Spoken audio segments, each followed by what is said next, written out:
समस्या है कक्षा 12 के विद्यार्थियों में आधुनिक भारत, उसमें हम एक टॉपिक लिए हैं स्वतंत्रता संग्राम पठन में अरुचि का अध्ययन। ठीक है, इसके लिए मैंने क्रम संख्या 4 तक बनाई है। इसके लिए मैंने पहली गतिविधि करवाई है कि बच्चों में कक्षा 12 में विद्यार्थियों के स्वतंत्रता सेनानी तथा उनके द्वारा किए गए जो कार्य है उसका मैंने पूर्ण टेस्ट उनसे ले ली है। ठीक है, इसके बाद मैंने तरीका अपनाया। ठीक है, स्वतंत्रता संग्राम की काल अवधि की मैंने उनसे परीक्षा ली। इसके लिए मैंने सामग्री, भारत का नक्शा और मैंने स्मार्ट क्लास आधुनिक तरीके से उनमें शिक्षा देने की कोशिश की।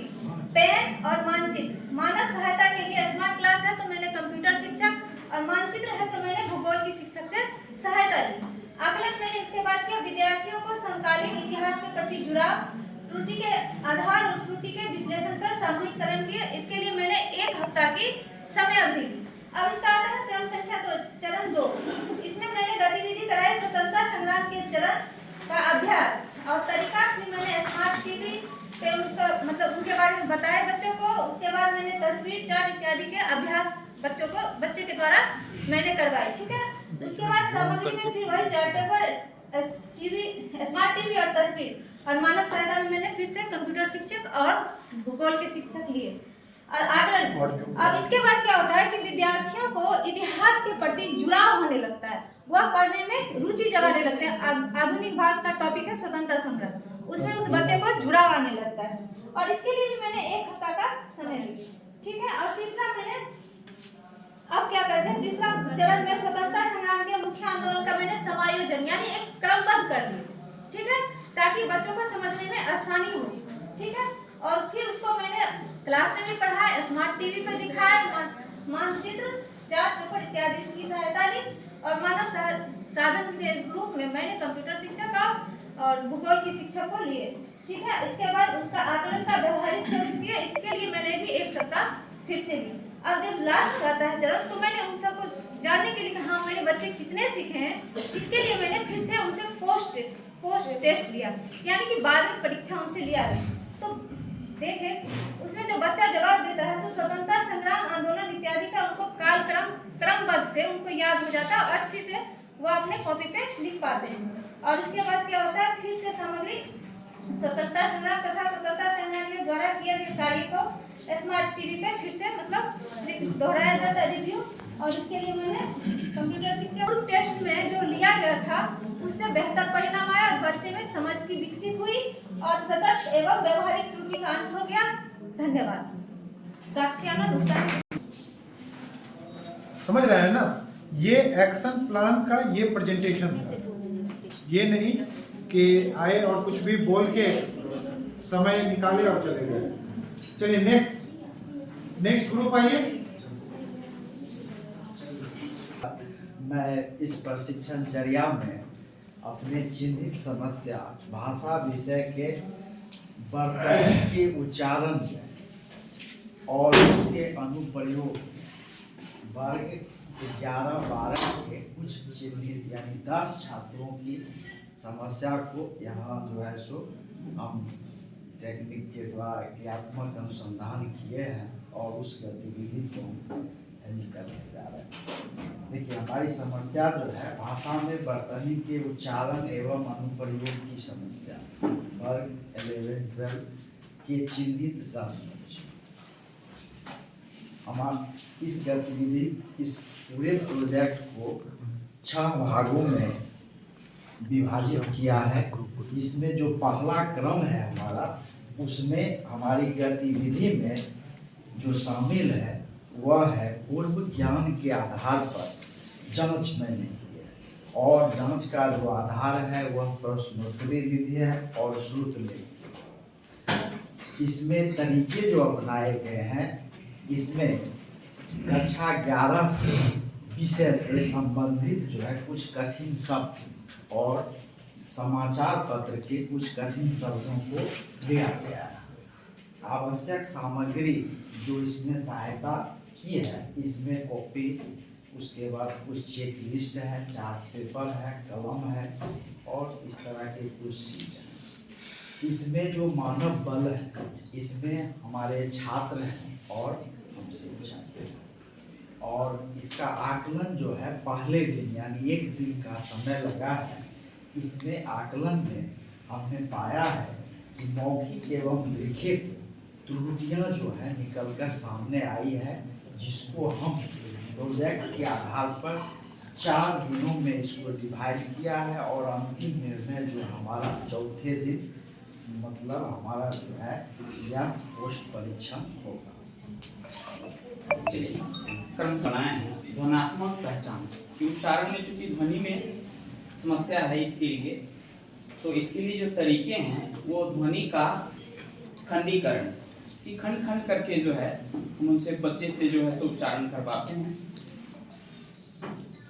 सामग्री लेते हैं, फ्लैश कार्ड है, ऑडियो क्लिप्स है और मानव संसाधन के रूप में जो है प्रशिक्षित शिक्षक हैं। हमारे साथ साथ और भी जो लोग हैं उनको यानी प्रशिक्षित जो शिक्षक हैं वो मानव संसाधन के रूप में लिए हैं और आकलन के लिए सहकर्मी समीक्षा है और इसके लिए जो समय अवधि है वो 1 दिन का है। तो इस तरह से हमने जो अगला जो प्लान किया यानी क्रम संख्या 2 का जो प्लान है वो इस तरह से 1 दिन का। बच्चे से जो कार्य करवाया गया उसमें लिखित कार्य, वर्तनी, लेख, पहेली, कविता ये सब बच्चे से लिखवाया गया और तरीके में नियमित श्रुति लेख भी बच्चे से लिखवाया गया। सामग्री में श्रुति लेख सीट का उपयोग हमने किया है। मानव सहायता में हमारे छात्र हैं और हम शिक्षक हैं। आकलन में श्रुति लेख का स्कोर सीट देखा गया, बच्चे में क्या परिवर्तन हुए हैं और समय अवधि जो है 1 दिन का इसमें भी लिया गया। पोस्ट परीक्षण लिया, उसमें तरीके अपनाए हमने, वर्तनी, नए और पुराने शब्द और सामग्री इसमें है जांच पत्र, लिखित, अभ्यास और इसमें मानव संसाधन के रूप में शिक्षक हैं, अध्यापक हैं और आकलन हमने बेस लाइन परीक्षण और इसका टाइम 1 सप्ताह हम लोगों ने दिया। हो गया, कंप्लीट है और कुछ बोलना है? आप बोलिए ना, उनको देख रहे हैं, आप बोलिए।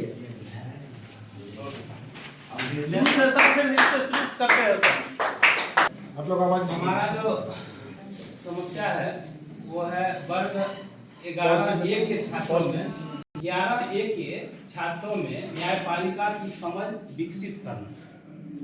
इस पर हम लोगों ने एक शोध किया है, क्रियात्मक शोध, और उसमें हम लोगों ने जो एक्शन प्लान तैयार किया है उसका प्रेजेंटेशन दे रहे हैं। तो इसमें हम लोगों ने सबसे पहले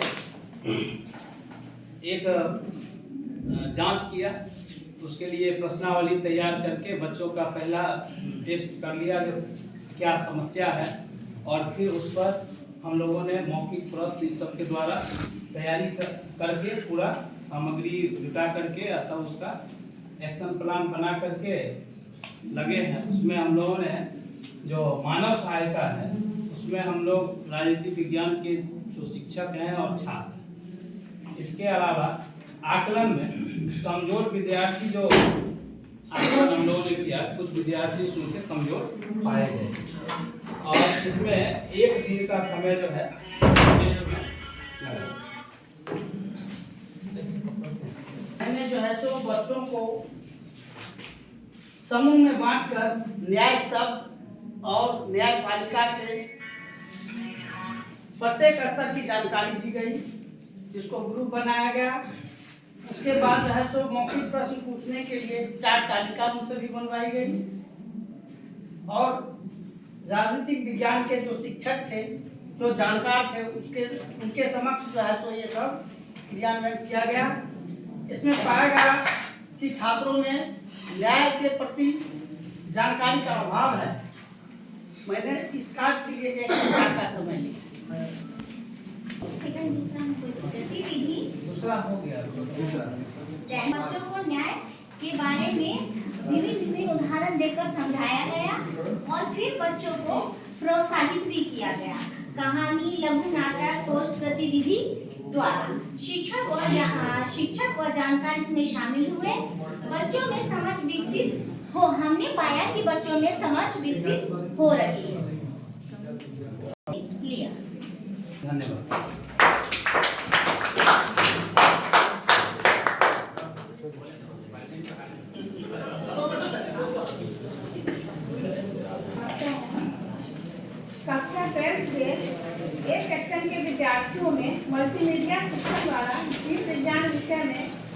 समझ में कमी को सुधारा।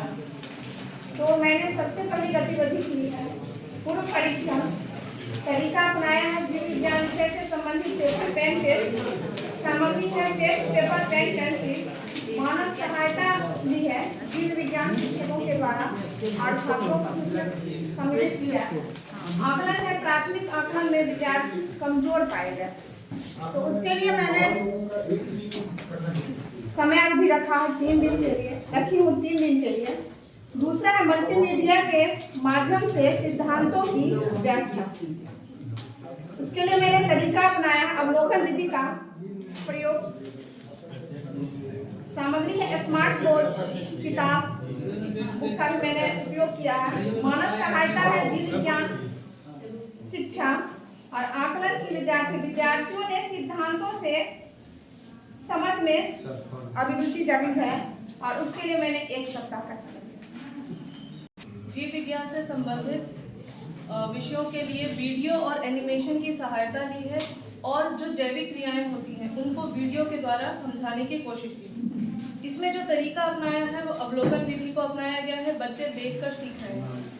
सामग्री स्मार्ट बोर्ड और SCERT की जो किताबें हैं उसका उपयोग किया गया है। मानव सहायता में जीव विज्ञान की जो शिक्षक हैं वो और इसकी जो समय अवधि है वो है 1 सप्ताह की। और इसके बाद पश्च परीक्षण किया गया जिसमें हस्तक्षेप और क्विज प्रतियोगिता की गई जिसमें जीव विज्ञान से संबंधित क्वेश्चंस थे। पेपर और पेन का उपयोग किया गया है सामग्री के रूप में। मानव सहायता में जीव विज्ञान शिक्षक और इसका आकलन जब किया गया तो देखा गया कि इस पूरे एक्शन प्लान के बाद विद्यार्थियों ने जीव विज्ञान के सिद्धांतों को समझने में अभिरुचि दिखाई है और अच्छे से समझ पाए हैं। इसकी समय अवधि 4 दिन की रखी गई थी।